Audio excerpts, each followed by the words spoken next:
बच्चियों को तैयार करना मतलब? कौन बच्चियां? किस लिए? गरीब मजबूर बच्चियां जिन्हें वो फुटपाथ से उठा था और उनके माँ बाप को सपने दिखाता कि उन बच्चियों को पढ़ाएगा, लिखाएगा और बड़ा करके उनका लगन करवाएगा। तुम उन बच्चियों के साथ क्या करती थी? सिर्फ मैं नहीं, फाल्गुनी भी यही काम करती। हम नए नए मोहल्ले में घर लेते, उन बच्चियों को रहना सहना, ठीक से बात करना सिखाते थे। उसके बाद बाबा उन बच्चियों को अमीर पार्टियों में, अमीर घरों में काम के नाम पे धंधे के लिए भेजता। उन बच्चियों की भी वैसी ही वीडियोस बनाता ताकि वो बच्चियां भी काम छोड़कर कहीं भाग न सके।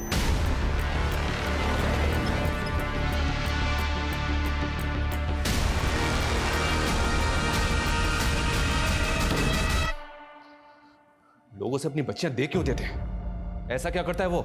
मजबूर गरीब बच्चियों का फायदा उठाता, उनका मसीहा बनकर जाता। वो मासूम बच्चियां उसे बाबा कहकर बुलाती। बाबा हर बच्ची पे एक टैटू बनाता जिसमें उसका QR कोड छुपा होता है, जिससे वो हमारी कीमत लगाता है। हमारो QR कोड छे।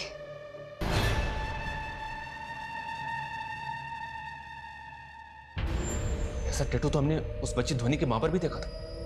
उसका QR कोड था। हाँ।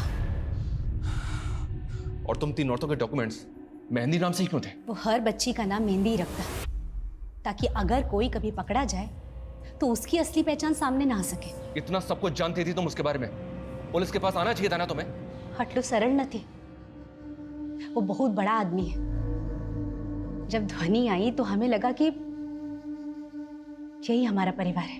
फिर हमने सोचा कि बाबा के चंगुल से आजाद हो जाएंगे, भाग जाएंगे यहाँ से। बस હવે બહુ થઈ ગયું, अब हम अपनी किस्मत खुद लिखेंगे। तो तुम भागी क्यों नहीं? भागे ही तो थे। सबसे पहले ध्वनि गई थी, लेकिन उसे पता चला कि उसकी माँ मर गई है और उसका बाप उसे कभी नहीं अपनाएगा।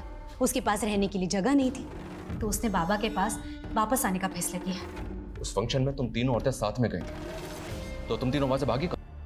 उन्हें क्यों मारा? कोई मासूम नहीं था। बाबा के बाद बच्चियों के खरीद फरोख्त में ये परिवार सबसे आगे था। उस घर के हर आदमी ने मेरा रेप किया है। मैंने सोच लिया था जब भी मौका मिलेगा ना, मैं सबको खत्म कर दूंगी। तुम्हें पता है उस परिवार के अलावा भी तुमने 18 लोगों की जान ली। ज्यादा भी होते ना तो फर्क नहीं पड़ता। कभी किसी ने मेरा दुख सुना और गेहूं के साथ ना घुन भी पिसता है, वही हुआ। अगर वो परिवार जिंदा रहता ना तो पता नहीं कितनी बच्चियों की जिंदगी बर्बाद होती। आज तारीख सोचे 12 जुलाई। क्यों? बचा लीजिए, उन बच्चियों को बचा लीजिए। किन बच्चियों को बचाना? किसकी बात कर रही हो तुम? मेहंदी और हिरन 10 साल की बच्ची है। बाबा उन्हें पाकिस्तान गुजरात बॉर्डर पर बेचने वाला है। हेलो, बिना पेमेंट हुए माल बॉर्डर नहीं पहुंचेगा। उसका नंबर है तुम्हारे पास? हाँ। हितेश, उसका नंबर नोट करो और पता करो कि इस बाबा की करंट लोकेशन क्या है। Move fast.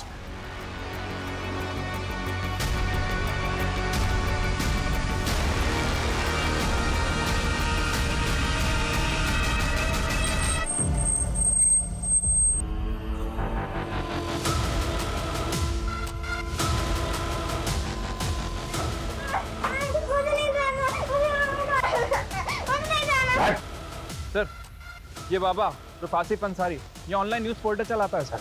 व्हाट? ये बाबा एक जर्नलिस्ट है? हाँ सर, और काफ़ी बड़े बड़े लोगों में इसकी पहचान भी है, गुजरात पाकिस्तान बॉर्डर पर भी। मतलब बॉर्डर पे बच्चों की तस्करी हो रही होगी। हितेश, लोकल पुलिस को इन्फॉर्म करो तुरंत।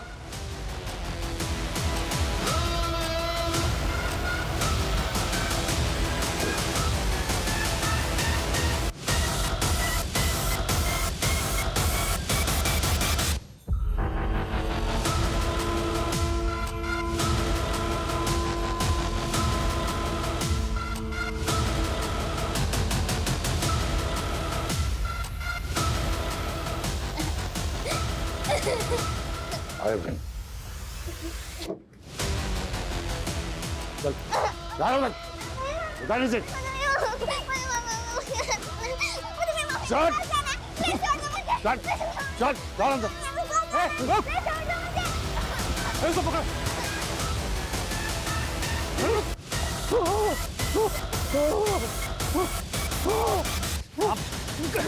कहाँ भाग रहा है?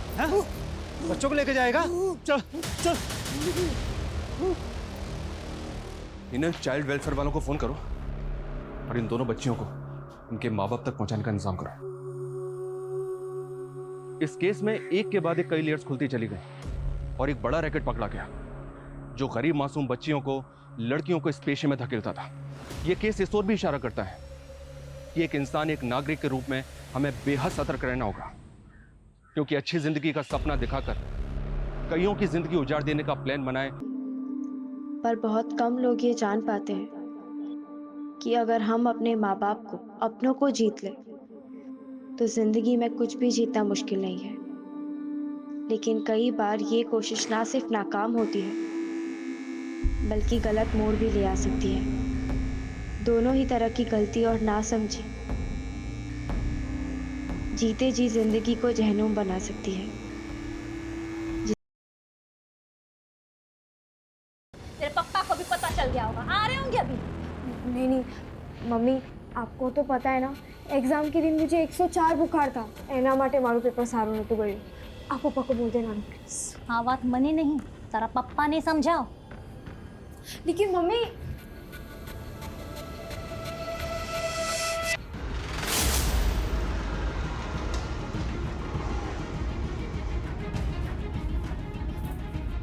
ध्वनि, तारा पप्पा आ गया।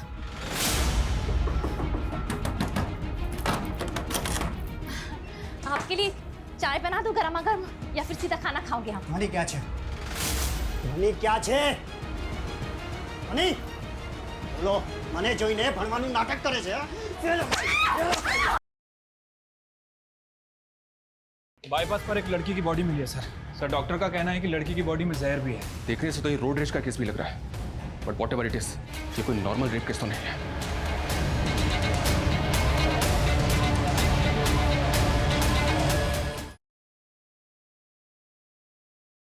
ये दुनियावी से शर्म नहीं होती कहीं? नाक कटवा दिए तुम, मेरी नाक कटवा दी है। एक ही तरीका है अपनी जिंदगी को संवारने का, कुछ बन जा। माँ कितनी बार, फंक्शन के लिए लेट हो रहा है, जल्दी करो। तू भी जल्दी रेडी हो जा, मैं नानी को बोलती हूँ।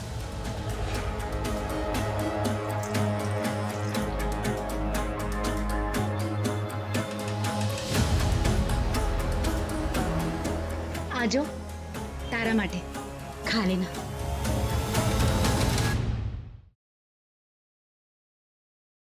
आज तारीख सोचे 12 जुलाई।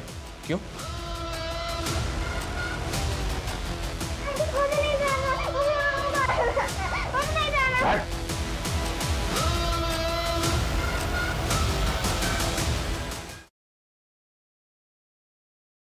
की जा सकती है।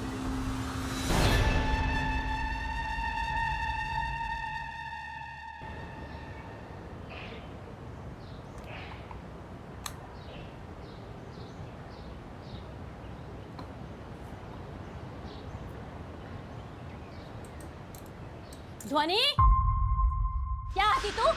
1 घंटा हो गया ना स्कूल छूट के। तेरी क्लास के जीनल ने पूरे मोहल्ले में ढिंडोरा पीट दिया है। मेरी नाक कटवा दी है। मेरे मार्केट में लोग मेरा मजाक उड़ाते हैं।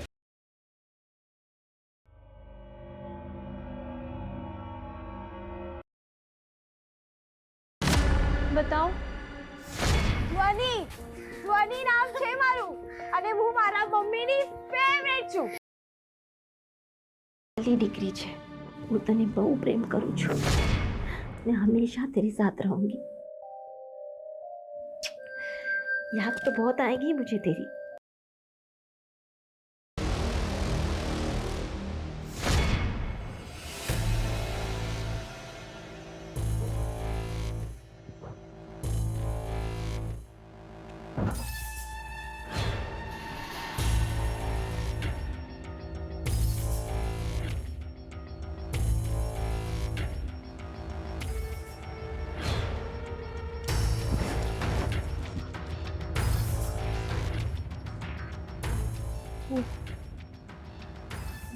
મારી તબિયત ઠીક નથી, मुझे बुखार है, तो इसलिए प्लीज।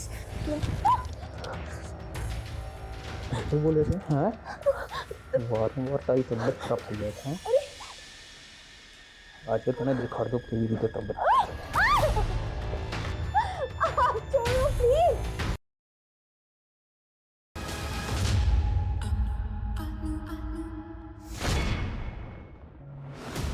કેવું ક્યાં છે? वो तो दिल्ली गए।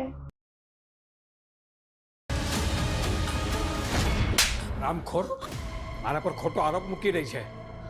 जब तू दिल्ली गया ना तभी जबरदस्ती रात को मेरी रूम में आ गई और फिर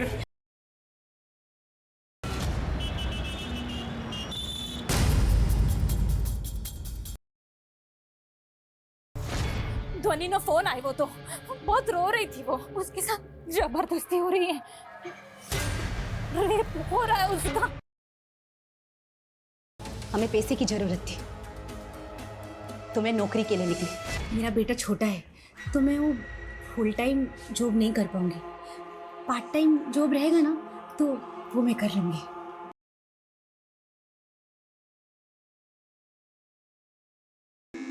बल्कि गलत मोड़ भी ले आ सकती है। दोनों ही तरह की गलती और नासमझी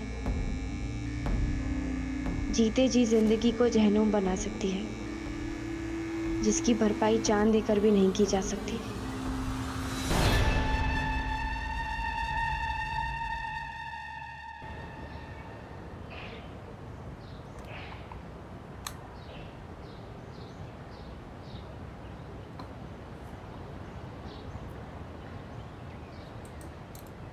ध्वनि, क्या आती तू? 1 घंटा हो गया ना स्कूल छूट के।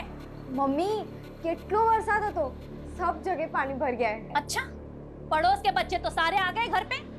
तू बारिश में खेल रही थी ना, इसी खिलवाड़ की वजह से फेल हो गई गणित में।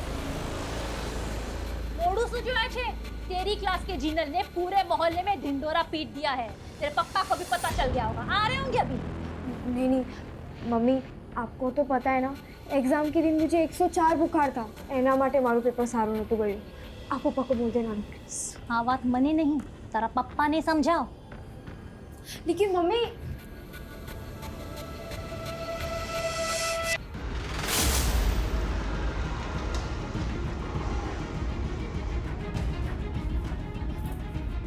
ध्वनि, तारा पप्पा आ गया।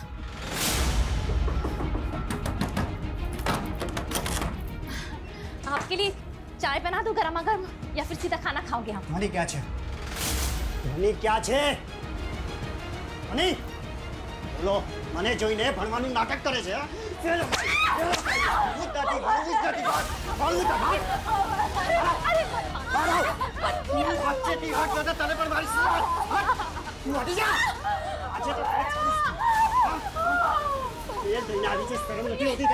नाक कटवा दिए तुम, मेरी नाक कटवा दिए। मेरे मार्केट में लोग मेरा मजाक उड़ाते हैं कि धवल इलेक्ट्रॉनिक्स वाले धवल भाई की लड़की भरिस में पास था इसके नहीं। हाँ?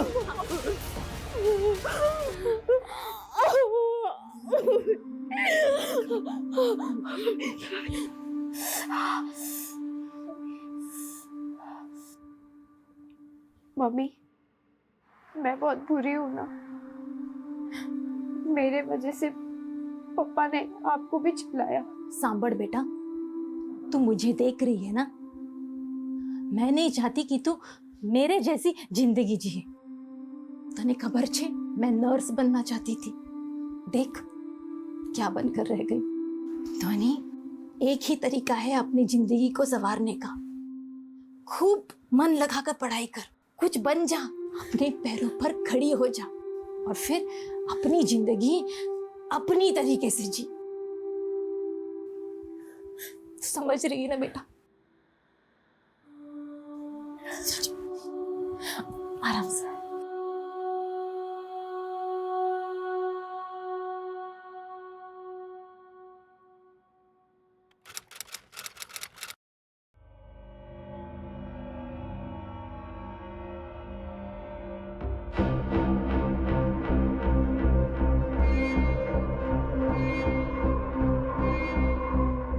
कितनी बार फंक्शन के लिए लेट हो रहा है, जल्दी करो।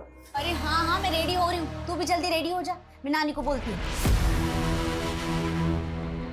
अरे हूँ पण रेडी ज छू बाबा। सब रेडी है तो फिर निकलते हैं ना।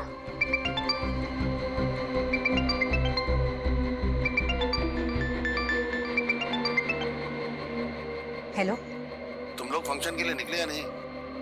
बस निकल रहे हैं।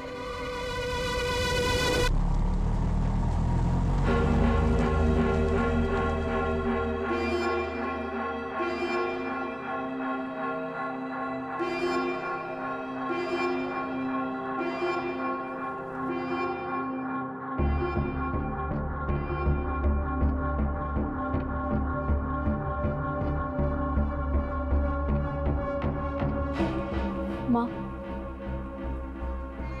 मैं भी डांस कर लूँ छेली वक्त। अच्छी खबर नहीं कब डांस करने मिलेगा।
अपना ध्यान रखना हो।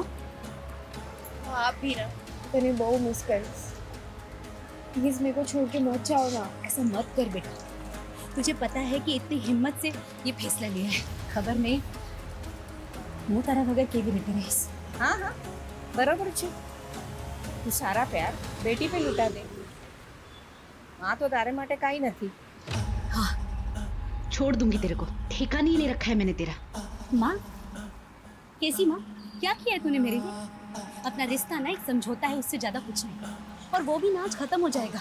उसके बाद तुम मरे जिए मेरे को कोई फर्क नहीं पड़ता। और आज પછી તમારો રસ્તો અલગ, મારો રસ્તો અલગ। બસ હવે आज સાંભળવાનું બાકી હતું। अब क्या बचा है जीने में? उसे तो मरना ही अच्छा है। हनी बेटा, वो भगवान ने तारा माटे प्रार्थना करीश। सब ठीक हो जाएगा। आज के बाद हम कभी नहीं मिलेंगे। आओ जो।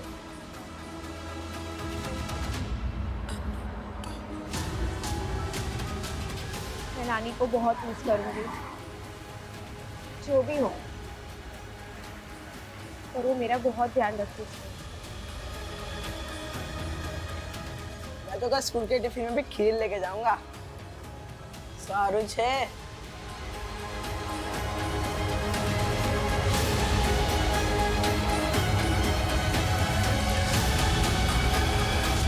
आ जाओ तारा माटे। वो फंक्शन में से ना थोड़ी सी बचा ली, तुझे पसंद है ना? खा लेना। अच्छा सुन, टाइम हो गया, मैं निकलती हूँ।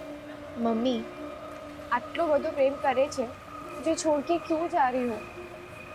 फैसला बदला भी तो जा सकता है।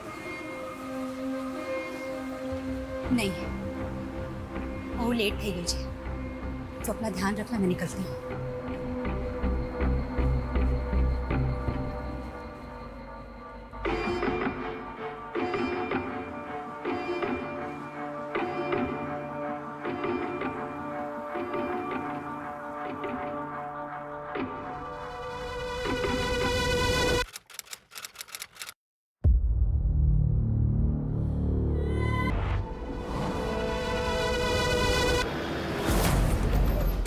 बाईपास पर एक लड़की की बॉडी मिली है सर, काफ़ी बुरी हालत में।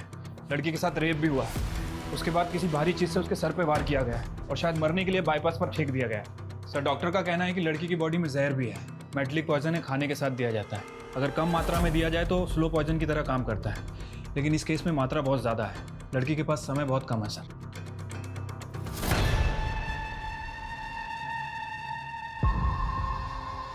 कुछ पता चला कौन है ये लड़की? सर, ये लड़की का पर्स।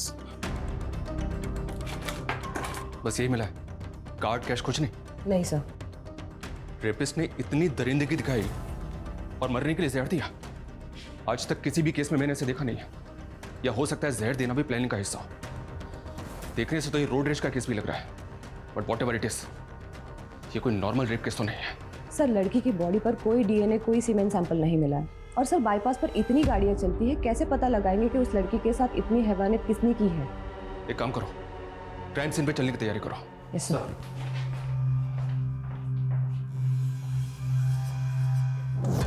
मेरी गट फीलिंग और जुर्म के तरीके को देखकर कह सकता हूं कि हमारी एक नहीं कई रातें काली होने वाली हैं। लड़की की पहचान सबसे बड़ा चैलेंज होगा। वो खुद कुछ बता पाएगी इसके आसार तो ना के बराबर है, पर क्या वो वाकई में इंसान होगा जिसने इस लड़की के साथ इस तरह के जुर्म की कल्पना की होगी?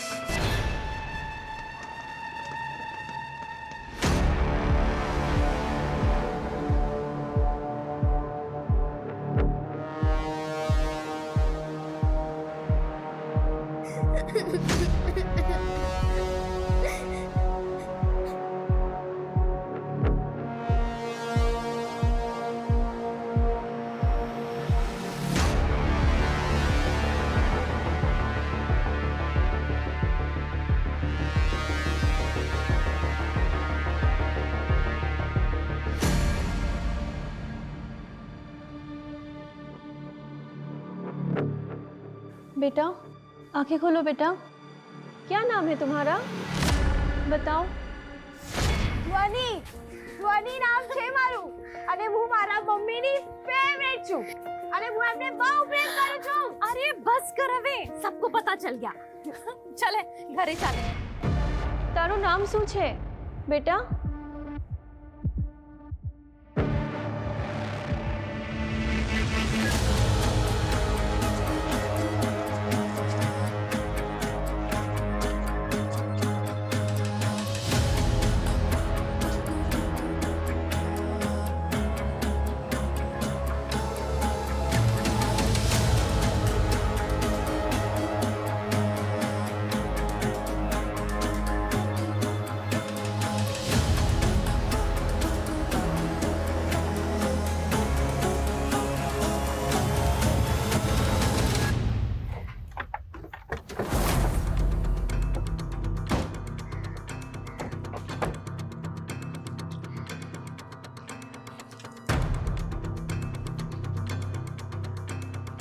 वो लड़की यहां तक पहुंची कैसे?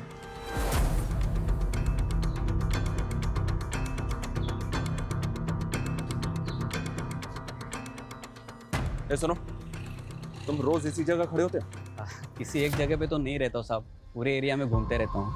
क्यों, क्या हुआ? कल एक 20-22 साल की लड़की को देखा था यहाँ तूने, कुछ पता उसके बारे में? कल तो मैं इस तरफ नहीं था साहब, वो उस तरफ था। एक ड्राइवर है साहब, वो मेरा रेगुलर कस्टमर है, वो बता रहा था कि उसने किसी लड़की को देखा। कहाँ मिलेगा ये टैक्सी ड्राइवर? टैक्सी चलाता है साहब, ऐसे कैसे बता सकता हूँ मैं? तेरा रेगुलर कस्टमर है ना, उसका फ़ोन नंबर, टैक्सी नंबर कुछ तो बता सकता है उसके बारे में? ऐसी भी कोई जान पहचान नहीं है सर, वो फ़ोन नंबर, टैक्सी का नंबर तो नहीं पता, पर साहब उसके गाड़ी पे ना एक लाल कलर का बाज का स्टिकर है सर। बाज का स्टिकर? हाँ। हितेश, बाज के स्टिकर वाली, बिना बाज के स्टिकर वाली, बाईपास पे आने जाने वाली हर टैक्सी को अच्छी तरह से चेक करो। ये टैक्सी ड्राइवर मुझे किसी भी हालत में चाहिए सर।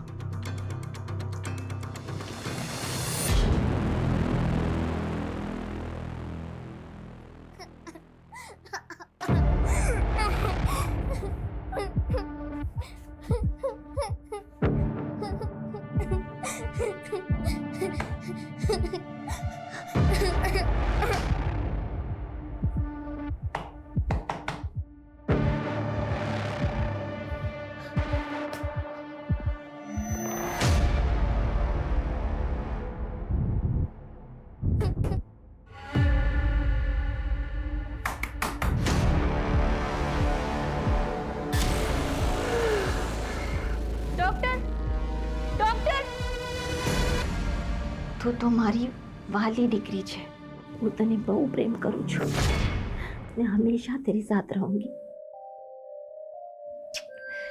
याद तो बहुत आएगी मुझे तेरी. मम्मी मैं आपके बिना नहीं रह सकती हूँ. जिंदगी की यही रीत है बेटा, लग्न પછી છોકરીને સાસરીએ જાવું જ પડે.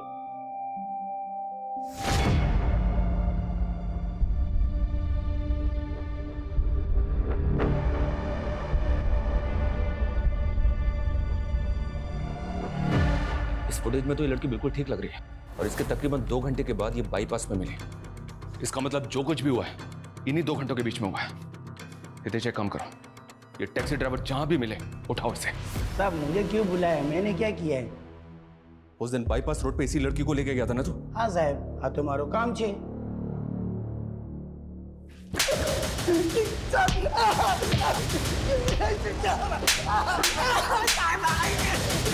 जल्दी बोल, क्या किया उस लड़की के साथ, बोल। मैंने क्या किया है साहब? रेप किया उसका, उसको जहर दिया और मरने के लिए बाईपास रोड पे फेंक दिया उसे, ये किया है तूने? नहीं साहब, मैंने कुछ नहीं किया, कसम से बोल रहा हूँ। मैंने इसको जनता कॉलोनी से बिठाया था और बाईपास रोड पे इसको सही सलामत उतार दिया था साहब।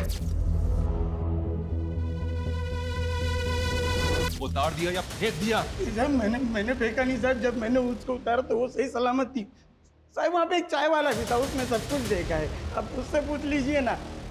चाय वाला? हाँ साहब, साइकिल पे चाय बेचता है वो।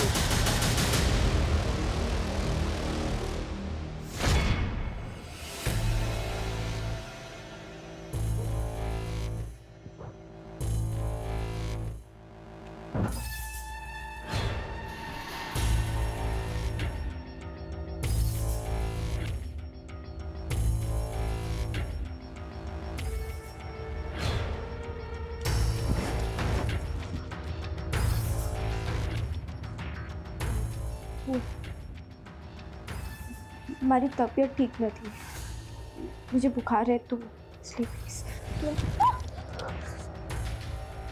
तो बोले थे हाँ वारंवार तारी तबियत खराब हो गया था। आज तो मैं दिखा दो तेरी भी तबियत। छोड़ो प्लीज, प्लीज मुझे छोड़ो, प्लीज मुझे जवा दे। अरे चुप।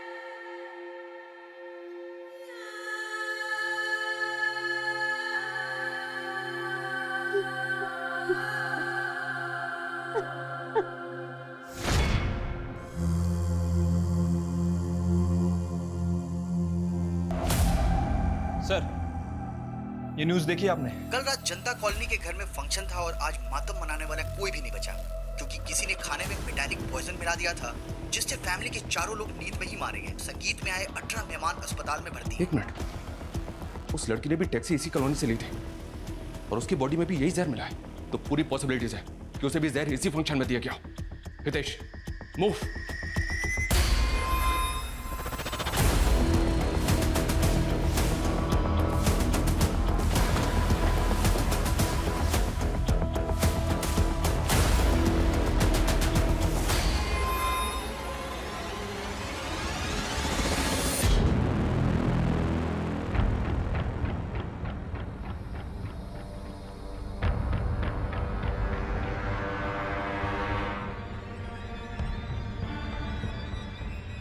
जिसने भी इन्हें जहर दिया वो दरिंदा है सर, बच्चों तक को नहीं छोड़ा।